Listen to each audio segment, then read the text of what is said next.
सावधान। नमो अरिहंताणं नमो सिद्धाणं नमो आयरियाणं नमो उवाचायाणं नमो लोहे शब्दसाहुणं मंगलम भगवान वीरो मंगलम गौतमो गणी मंगलम कुंद कुंदार्यो जैन धर्मोस्तु मंगलम सर्व मंगल मांगल्यम सर्व कल्याण कारकम प्रधानम सर्व धर्माणां जैनम जयतो शासनम जैनम जयतो शासनम। नमः श्री वर्धमानाय निर्धूति कलिलात्मने शालोकानामितिलोकानां यद्दादर्पिणायते। श्री वर्धमान तीर्थंकर स्वामी को नमस्कार करके संत आचार्य देव ने ये ग्रंथ लिखा। उनके द्वारा विरचित यह रत्न शाकाचार नामक ग्रंथ, जो कि 8 अधिकारों में निबद्ध है, उसके 8वें अधिकार प्रतिमा अधिकार के माध्यम से हम पंचम गुणस्थानवर्ती श्रावक की जो 11 प्रतिमाएं हैं, उन 11 प्रतिमा पर विचार कर रहे हैं कि जिनको ग्रहण करते हुए वह जीव उस निर्गंध भावना को पूरी करता है और जिनसे दीक्षा धारण करता है, ऐसे वो 11 स्टेप्स के माध्यम से वह जीव उस भावना को पूरी करता है। उन 11 पदों पे 11 प्रतिमाओं की 11 स्टेप्स की 11 सीढ़ियों की उनकी हम यहाँ चर्चा कर रहे हैं। वो 11 पद कौन से हैं? दर्शन प्रतिमा, व्रत प्रतिमा, सामायिक प्रतिमा, प्रौषधोपवास प्रतिमा, सचित्र त्याग प्रतिमा, रात्रि भोजन त्याग प्रतिमा या देवा मैथुन त्याग प्रतिमा, ब्रह्मचार्य प्रतिमा, आरंभ त्याग प्रतिमा, परिग्रह त्याग प्रतिमा, अनुमति त्याग प्रतिमा, उद्दिष्ट त्याग प्रतिमा, ऐसी 11 प्रतिमाएं हैं। इन 11 प्रतिमाओं पे हमारी पहली प्रतिमा दर्शन प्रतिमा पर चर्चा चल रही है। समन्वय आचार्य देव कहते हैं कि सम्यक दर्शन शुद्ध संसार शरीर भोग निर्विन्ना पंच गुरु चरण शरणो दास नित्य तत्व पथ ग्रह्य, कि जो सम्यक दर्शन के 25 मद दोषों से रहित हो, निरंतर संसार बात से, शरीर के साथ से, इंद्रियों के भोगों से विरक्त हो, पंच परमिष्टि ही जिसको शरणभूत हो, सर्वज्ञ भाष्य जीवादि तत्वों का श्रद्धान करने वाला हो, वह सत्याक मार्ग में ग्रहण करने योग्य दार्शनिक श्रावक प्रथम पद का धारक होता है। इसमें हमने सम्यक दर्शन के जो 25 दोष हैं उन पर विस्तार से चर्चा की, और 25 दोषों के अलावा जो समयसा नाटक में पंडित बनारसीदास जी ने लिखा कि 8 मूल गुण संग है सुकुवसन क्रिया न कोई दर्शन गुण निर्मल करे दर्शन प्रतिमा सोई। उन 8 मूल गुणों पर और 7 वचनों पर भी हमने चर्चा की। इन निर्दोष सम्यक दर्शन, अष्ट मूल गुण और सत्य वचन के त्यागी जो जीव है, वही वास्तव में दर्शन प्रतिमा का अधिकारी है, उसी को दर्शन प्रतिमा होती है। इसका भावार्थ पढ़ते हैं, फिर आगे की प्रतिमा देखेंगे। जो स्वादवाद रूप परमागम के प्रसाद से निश्चय व्यवहार रूप दोनों नयों से निर्णय पूर्वक तत्व और पर तत्व को जानकर जन श्रद्धानी हो, जाति कुल आदि अष्ट मद रहित हो, अभिमान की मनता से स्वयं ही समस्त गुणी जनों के गुण विचार कर अपने को तन समान लघु मानता हो, इसलिए उसके अभिमान की मनता हो। यद्यपि अपत्या खाना में कसाय के उदय से जोर से विषयों में राग नहीं घटा है, गृहस्थी के सभी आरंभों में प्रवर्तता है, तो भी ऐसा मानता है कि ये हमारे समस्त मोह के प्रभाव से अज्ञान भाव है, त्यागने योग्य हैं। कब इनसे छूटूं? कब वो दिन आए जब मैं इन सब चीजों से छूटूं? अभी मेरा राग भाव परिणामों को चलायमान करता है। धर्मात्मा जनों के उत्तम गुण ग्रहण करने में जिसे अनुराग हो, रत्नात्रय के धारकों में बड़ी विनय हो, धर्म के धारकों से बड़ा अनुराग रखता हो, वही सम्य दृष्टि होता है। कि जिनको रत्नात्रय के धारकों के प्रति विनय ना हो, धर्मात्माओं के गुण ग्रहण करने के प्रति अनुराग नहीं हो, गुणों के प्रति, और धर्म के धारकों से अनुराग नहीं रखता हो, जो धर्म को धारण करने वाले धर्मी जीव हैं, तो वो सम्य दृष्टि नहीं हो सकता। कि जिसको अनुराग हो ऐसा और रत्नात्रय के धारकों की विनय हो, वो सम्य दृष्टि हो सकता है। कि जिसको ना देव की विनय है, ना गुरु की विनय है, ना शास्त्र की विनय है, जो जानता ही नहीं कैसे विनय की जाती है, ना उसके विनय भाव है, उसको वो सम्य दृष्टि भी नहीं हो सकता। जो देहादि से तथा राग देश मोह आदि से अनादि का मिला हुआ है, तो भी अपने ज्ञान स्वभाव को भेद विज्ञान के बल से भिन्न अनुभव करता है। कि चाहे ये शरीर और जीवन मिले हुए हैं, तो भी भेद ज्ञान के बल से उनको भिन्न अनुभव करता है कि ये शरीर रूप मैं नहीं हूं, शरीर की क्रिया करने वाला मैं नहीं हूं, पर द्रव्यों को चलाने वाला मैं नहीं हूं, पर द्रव्यों की क्रिया में कर नहीं सकता। जीव से मिली हुई देह को भी वस्तु के समान अलग जानता है। 18 दोष है सर्वक वीतराग में ही देव बुद्धि से उनकी आराधना करता है। दोष सहित में देव बुद्धि नहीं करता। कि जिनमें किसी प्रकार का दोष है उनको देव नहीं मानता। हमने 3 मूर्ता में षटनात्म में चर्चा की है, विषय की भी। धर्म दया रूप ही मानता है, हिंसा में कभी 3 काल में धर्म नहीं मानता। लोक मूर्ता ने बात की थी इसकी। आरंभ परिचय रहित गुरु है, अन्य गुरु नहीं, ऐसा दृढ़ श्रद्धान होता है। गुरु मूर्ता और षटनायतन में भी हमने इस चीज को देखा था कि वास्तव में गुरु कैसे हैं, कैसे गुरु का श्रद्धान करना चाहिए। कोई जीव किसी जीव को मारता नहीं है, जिलाता नहीं है, दुखी नहीं करता है, सुखी नहीं करता है, उपकार अपकार नहीं करता है, दरिद्री धनादय नहीं करता है, केवल अपने भावों से बांधे गए कर्मों की उदय से जीता है, मरता है, सुखी दुखी होता है, दरिद्री धनादय होता है, अपने कर्मों की उदय से प्राप्त संसार के भोग भोगता है। कि कोई भी जीव किसी भी जीव को ना मारता है, ना बचाता है, ना दुखी करता है, ना सुखी करता है। ना कोई जीव किसी जीव का उपकार कर सकता है, ना कोई जीव किसी जीव पर अपकार कर सकता है, ना कोई किसी को दरिद्र बना सकता है, ना कोई किसी को धनवान बना सकता है। ये सारा कुछ अपने कर्मों के अनुसार है।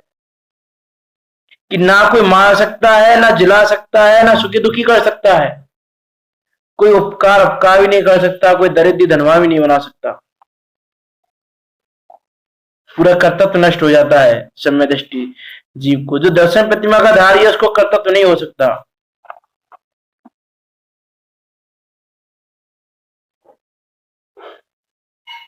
समय सार में आता है कुंद कुंद देव ने बंद अधिकार में इन सारी विषयों को लेकर गाथा लिखी है काफी। निज आयु 6 से मरण हो, यह बात जिन वर ने कही, तुम आयु तो देते नहीं, फिर प्राण कैसे हर सकते। निज आयु 6 से मरण हो, यह बात जिन वर ने कही, तुम मार कैसे सकोगे, जब आयु हर सकते नहीं। इत्यादि उसमें मारने की, बचाने की, सुखी दुखी करने की, कि तुम सुखी दुखी भी नहीं कर सकते हो। तो सुखी दुखी भी तुम कब कर सकते हो, जब तुम उसको कर्म दे दो सुखी दुखी रूप, या उसके कर्मों को हल लो, तो तुम उसको सुखी दुखी कर सकते हो। लेकिन ऐसी तुम्हें सामर्थ्य नहीं है। बंद अधिकार में सब बातों का चाहे कुंद कुंद देव ने खुलासा किया है समय सार में। तो कोई जीव किसी जीव को ना मारता है, ना जिलाता है, ना सुखी दुखी करता है, ना उपकार करता है, ना अपकार कर सकता है, ना धनवान बना सकता है, ना दरिद्र बना सकता है। वो अपने भावों को करके अपने कर्मों को बांधता है और कर्मों के उदय के अनुसार जीता है, मरता है, सुखी दुखी होता है, दरिद्र धनाढ्य होता है।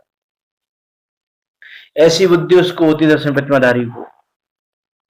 भक्ति से पूजे व्यंतर आदि देव मंत्र यंत्र आदि समस्त ही पुण्यहीन का कुछ भी उपकार करने में समर्थ नहीं है। देव मूर्ताओं चर्चा की थी हमने इसकी। पुण्य नष्ट हो जाने पर मित्र आदि भी शत्रु हो जाते हैं,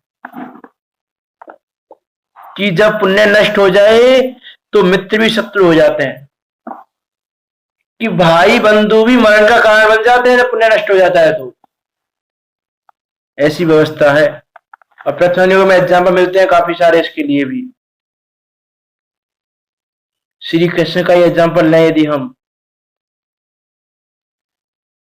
कि श्री कृष्ण का जो मरण हुआ कैसे हुआ, कि जब पुण्य नष्ट हो गया तो प्यासे प्यासे तड़प रहे थे, पानी नहीं मिल रहा था वन में। ऐसी दुर्दशा हो गई चक्रवर्ती की, वो नारायण की, कि नारायण होते हुए भी पानी नहीं मिल रहा पीने को। पुण्य नष्ट होता है जब ऐसे कार्य होते हैं। और आराम करने के लिए पेड़ के नीचे बैठे और उन्हीं का भाई मरण में निमित्त बन गया, कि हिरण समझ का बाण चला दिया, बाण उनके लगा और उनकी देह छूट गई।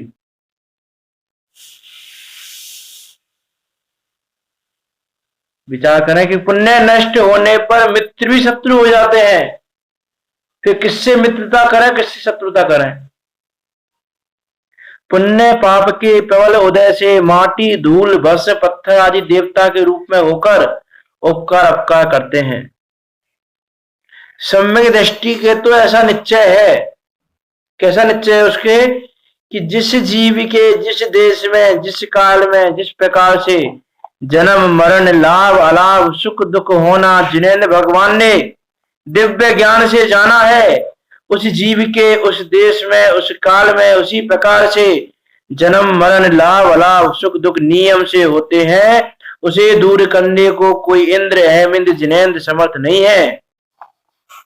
जो ऐसा समस्त द्रव्यों की समस्त पर्यायों को जानता है, श्रद्धान करता है, वह सम्यक दृष्टि प्रथम पद का धारक, दर्शन प्रतिमा पद का धारक, दर्शन प्रतिमा का धारक दार्शनिक श्रावक जानना चाहिए। दार्शनिक श्रावक का दूसरा नाम क्या देखा था हमने, नैष्टिक श्रावक। तो ऐसा वह जीव ही दर्शन प्रतिमा का धारी हो सकता है, और वही उसकी दर्शन प्रतिमा होती है। ऐसे दर्शन प्रतिमा में सम्यक दर्शन की 25 दोषों को, 8 मूल गुणों को, सप्त व्यसनों को, इन सब लक्ष्यगत करना, अपने ज्ञान में रखना, कि ऐसा जो जीव है जो इन सम्यक दर्शन के 25 जो दोष हैं उनसे वो निरतिचार रूप से रहित है। अतिचार नहीं लगते उसको, अष्ट मूल गुणों के अतिचार नहीं रखते उसको, अष्ट मूल को निरतिचार रूप से पालन करता है, 7 व्यसनों का निरतिचार रूप से पालन करता है, उसी जीव के दर्शन प्रतिमा होती है।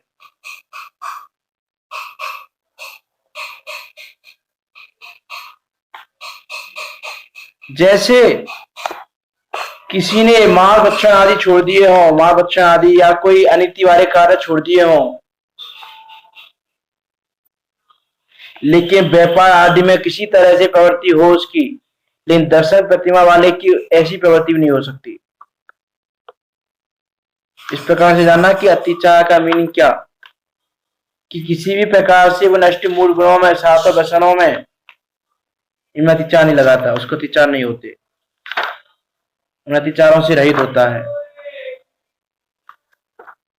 ऐसा वह जीव ही दर्शन प्रतिमा का अधिकारी है, उसी को दर्शन प्रतिमा होती है और किसी को दर्शन प्रतिमा नहीं होती।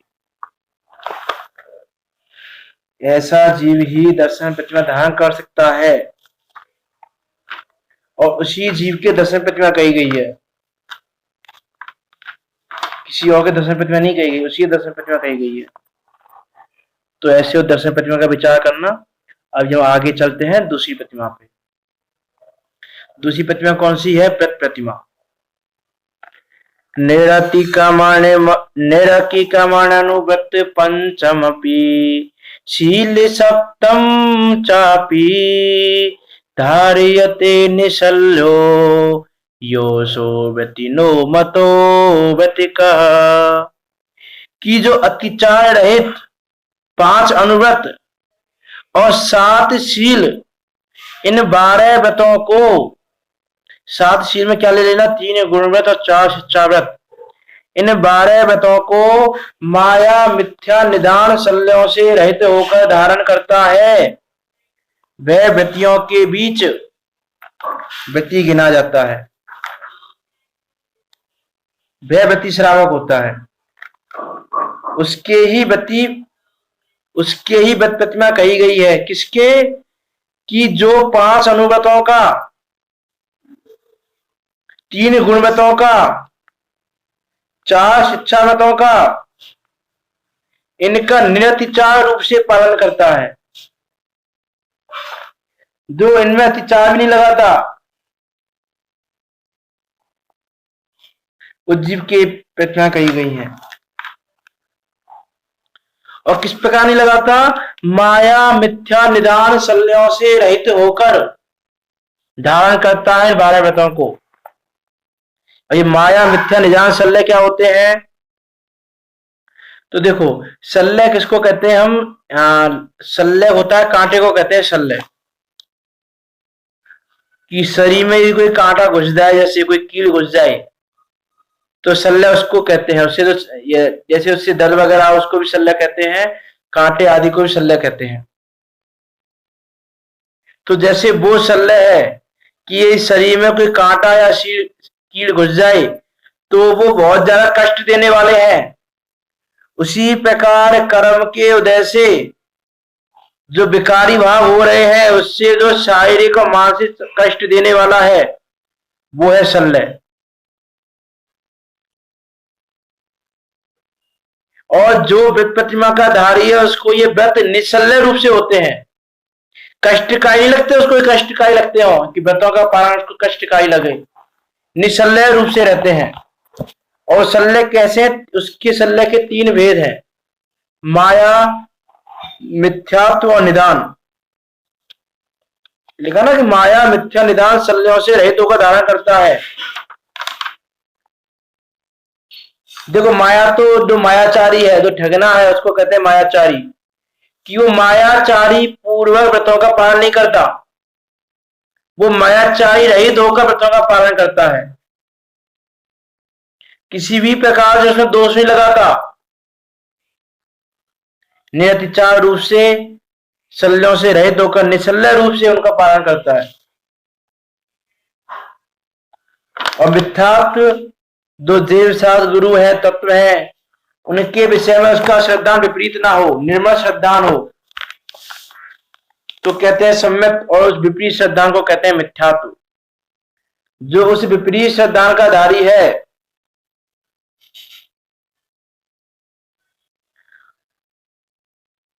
उसके जो व्रत प्रतिमा का धारी है, उसको ये मिथ्यात्व नहीं होती है। जिसको विपरीत श्रद्धा है देवशास्त्र गुरु का, तत्व का, वो है, उसको मिथ्यात्व नाम शल्य है।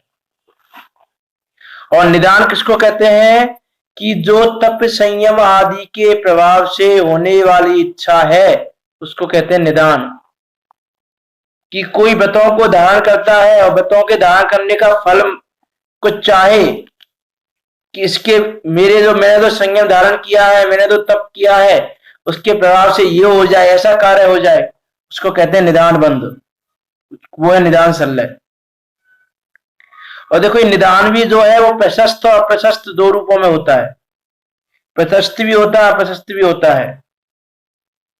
कि एक तो होता है मुक्ति के निमित्त निदान, उसको प्रशस्त निदान में कहा जाता है, आगम में से वर्णन आता है। सागर धर्मामृत में इसका वर्णन आया है। उसमें प्रशस्त और अप्रशस्त 2 रूपों से निदान कहा। कि जो मुक्ति के निमित्त से निदान किया गया हो, वो प्रशस्त निदान, और जो संसार के निमित्त किया गया हो, अप्रशस्त निदान।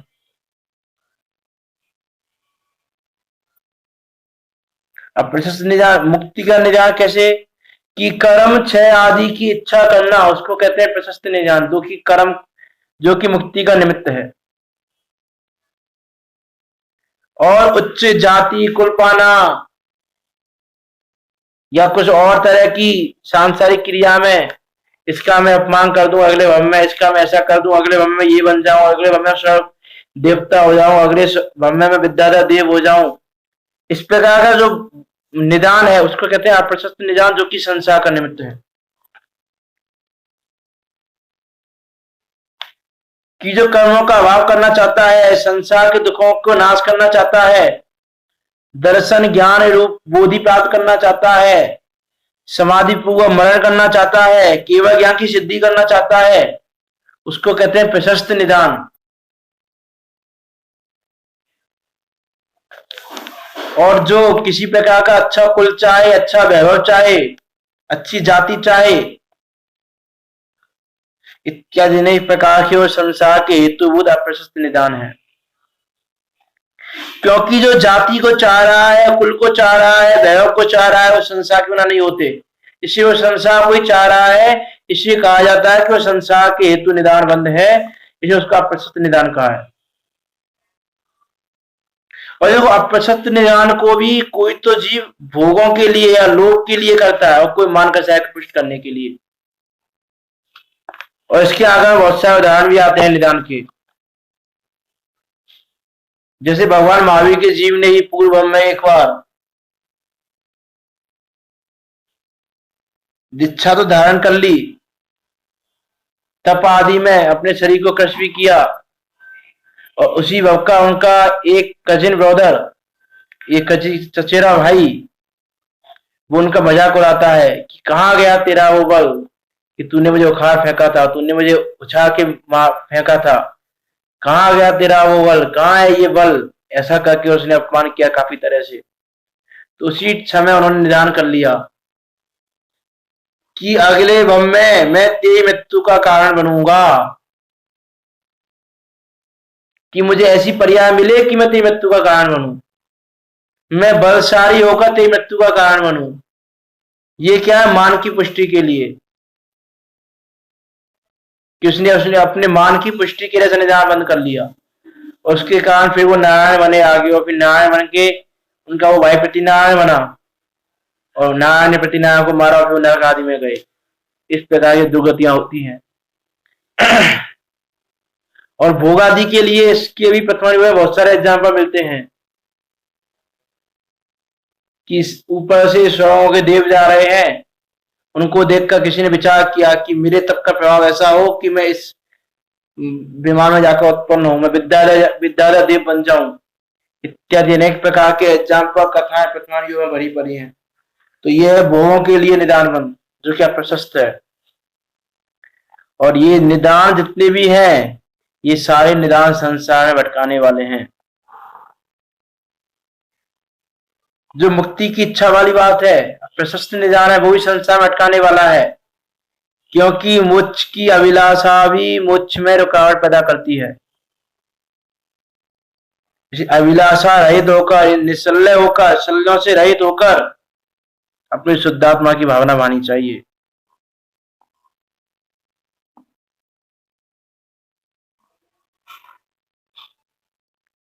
इसलिए यहां कहा कि जो निर्विचार रूप से 5 अनुव्रतों का, 3 गुणव्रतों का, 4 शिक्षाव्रतों का, माया, मिथ्या तो निदान, इन तीनों शल्यों से रहित होकर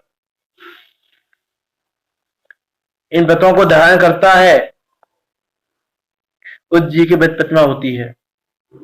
कि देखो तो पहली प्रतिमा है दर्शन प्रतिमा, उसमें भी उसने थोड़ी वितरागता पाई है, शुद्धि पाई है थोड़ी सी, लेकिन वो उस वितरागता को, उस शुद्धि को, उस आत्मा में रवणता के काल को और बढ़ाना चाहता है, और संसार के विषय बहुत से विरक्त तो हुआ है पहली प्रतिमा में ही, लेकिन उस व्यक्ति को और बढ़ाना चाहता है कि जो दर्शन प्रतिमा में जितने राग भाव हो रहे हैं, उन राग भावों को और भी कम करना चाहता है कि और कम हो जाए, और इसके लिए वो विशेष रूप से और त्याग की प्रतिज्ञा करता है। उसको व्रत प्रतिमा कहते हैं। समैसा नाटक में भी कविवर बनारसी दास जी ने लिखा कि 5 अनुव्रत आदरे, 3 गुण व्रत पाल, शिक्षावत चारों धरे यह प्रतिमा चाल, की है व्रत प्रतिमा। और निश्चय प्रतिमा, व्यवहार प्रतिमा की बात करें व्रत प्रतिमा में, तो जो उसने त्याग की प्रतिज्ञा की है, उस त्याग के फलस्वरूप जो उसकी वितरता की वृद्धि है, उसकी परिणति में, उसकी परिणति जितनी शुद्ध हुई है, उस शुद्ध परिणति को कहते हैं निश्चय प्रतिमा। और उस शुद्ध परिणति के काल में, उस वितरागता की परिणति के काल में जो 12 देशव्रत हैं, उन 12 देशव्रतों के कषाय मंदता रूप जो भाव है, उन कषाय मंदता रूप भावों को कहते हैं व्यवहार प्रतिमा। वो है व्यवहार प्रतिमा। और ऐसा होने पर वो निश्चल्य से रहित होता है। तत्व सूत्र में भी 7वें अध्याय में कहा कि जो निश्चल्य है वही व्रती है, निश्चल्य वो व्रती। मैं तो सूत्र आता है कि निश्चल्य को व्रती कहा। जब तक शल्य बाकी है यदि कोई भी, तब तक व्रती नहीं हो सकता वो।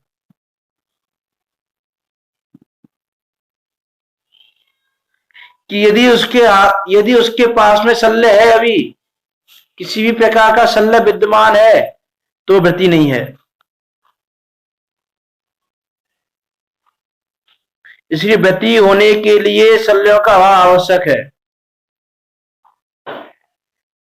कि शल्य का अभाव नहीं है और हिंसा का त्यागी हो जाए तो व्रतधारी नहीं है। वास्तव में हिंसा का त्यागी कह सकते हैं उसको, लेकिन व्रतधारण नहीं है, उसको अनुमति नहीं कह सकते हम कि उसके कोई भी शल्य बाकी है यदि। इसीलिए इन शल्यों के रहित होने पर ही वो व्रत कहे जाते हैं। अरे जिसने स्वर्गों के लोभ से, विद्याधर या उच्च कुल के पाने के लोभ से, वैभव पाने के लोभ से व्रत धारण किया, उसके पास व्रत नहीं है। अरे स्वहित के लिए, स्वपर के कल्याण के लिए, राग भाव की कमी करने के लिए, भीतर भाव की वृद्धि करने के लिए व्रतों को धारण करता है, उसको कहते हैं व्रती। और उसके शल्य नहीं हो सकती। इसीलिए यहां कहा कि माया, मिथ्या तो निदान, इन तीनों शल्यों से जो रहित है, उसी को ये व्रत प्रतिमा हो सकती है। इन 3 शल्यों से रहित होने पर जो इन 12 व्रतों को धारण करता है, उसी को हो सकती है व्रत प्रतिमा। पंडित दौलतराम जी ने भी चौथी ढाल में लिखा, सम्यक ज्ञानी होए बहुरी दृढ़ चारित लीजे, एक देश अरु सकल देश तसु भेद कहीजे, त्रस हिंसा को त्याग व्यथा था। ये आगे अनुवर्तों की बात आ गई।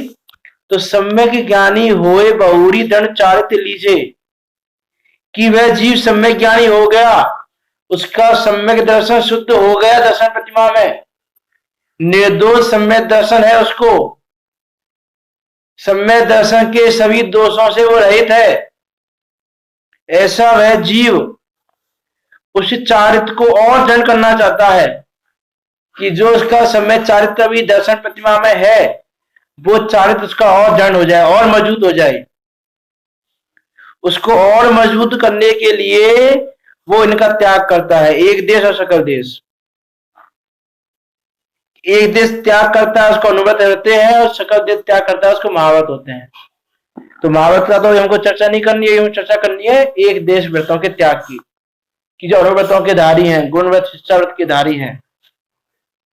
तो सम्यक ज्ञानी होए बहुरी दृढ़ चारित लीजे, कि सम्यक ज्ञानी हो गया जीव, सम्यक दर्शन निर्दोष रूप से हो गया। अब क्या करे वह जीव कि अब दृढ़ता पूर्वक सम्यक चारित्र का पालन करो।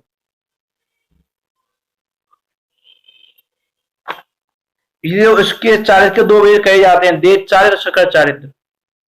तो जो व्रतप्रतिमाधारी जीव है उसको देश चारित्र होता है, सकल चारित्र होता है मुनिराजों को।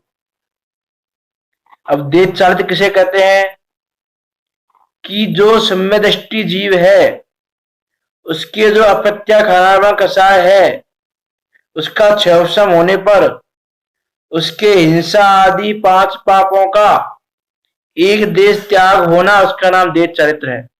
उसको कहीं कहीं विकृत चरित्र भी कहते हैं। और सिंपल शब्दों में कहें तो श्रावकों के चरित्र को देव चरित्र कहते हैं। पंचम गुण स्थान वर्ती श्रावक के चरित्र को देव चरित्र कहते हैं। इसमें एक देश त्याग किया जाता है, स्तु त्याग किया जाता है।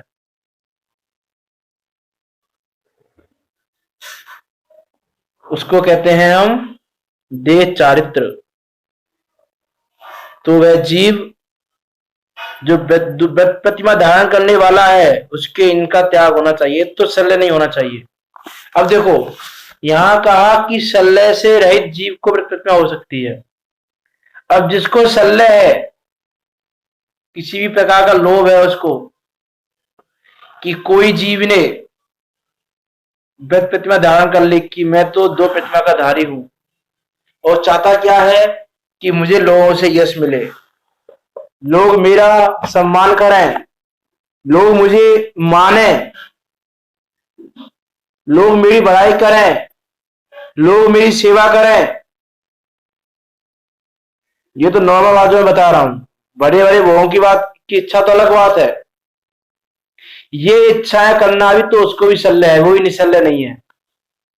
यदि वो व्रतों को धारण करके ऐसा चाहता है तो ये उसका चाहना ऐसा है तो निशल्य नहीं है, और निशल्य नहीं है तो व्रत प्रतिमा का धारी नहीं है।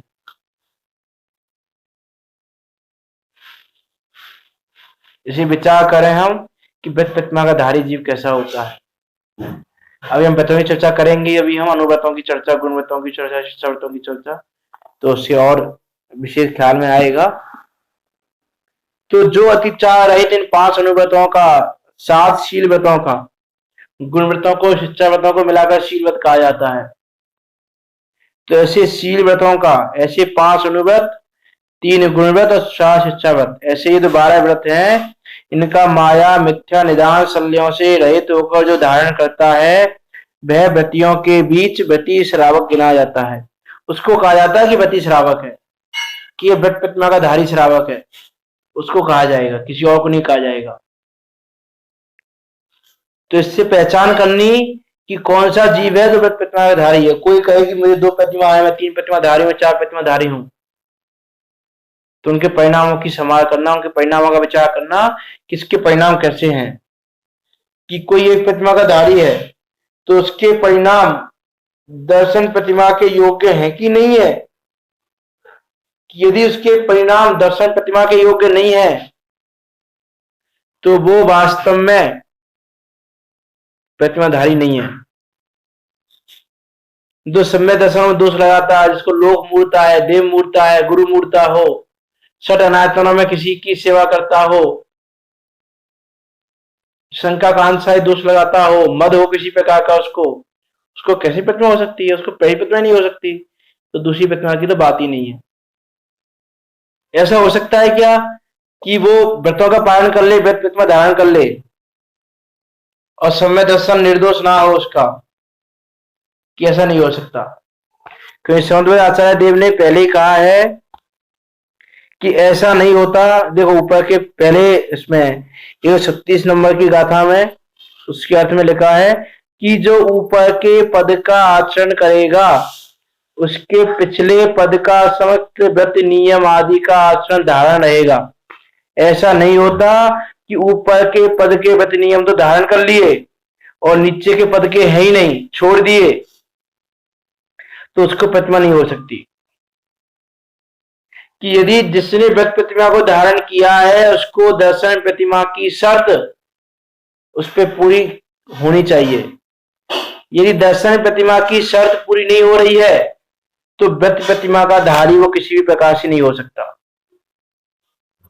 इसलिए पहले दर्शन प्रतिमा की शर्तों को पूरा करें तो व्रत प्रतिमा हो सकती है। इसलिए कहते हैं ना कि कोई ये कहे कि मैं तो अनुव्रत का धारी हूं, महाव्रत का धारी हूं, अनुव्रतों का पालन करने वाला हूं, महाव्रतों का पालन करने वाला हूं, और सम्यक दर्शन के दोषों की खबर नहीं है, उसको दोष लग रहे हैं उसको सम्यक दर्शन के, तो वो वास्तव में अनुव्रत महाव्रतों का धारी नहीं हो सकता।